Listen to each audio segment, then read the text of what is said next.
Welcome to Pindar Poetry. We hope you learned something new. You start by confirming the license type because the fix depends on it. Once done, make sure Windows Update is current and restart. This clears activation conflicts. You then open an Office app as administrator and go to File, Account to check activation status, and the product key hint. If you see activation required, note whether it lists an organization or a partial key.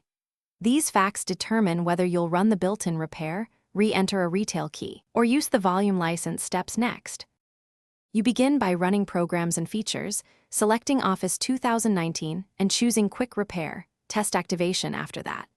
If Quick Repair fails, run Online Repair because it reinstalls core activation components. Next, if you hold a retail key, go back into File, Account, and enter the full product key exactly, then activate. For volume license installs, open an elevated command prompt and run slmgr VBS to verify Windows activation and OSP. VBS commands to rearm the Office license. This resolves KM. You finish by restarting the PC and signing into the exact Microsoft account linked to the Office license. That often resolves token mismatches.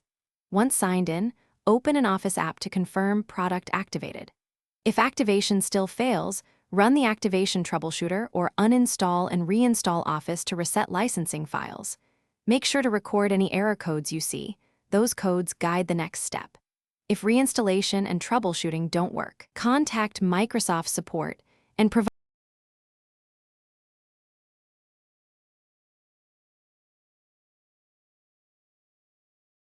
Thanks for watching. Consider subscribing if we helped you.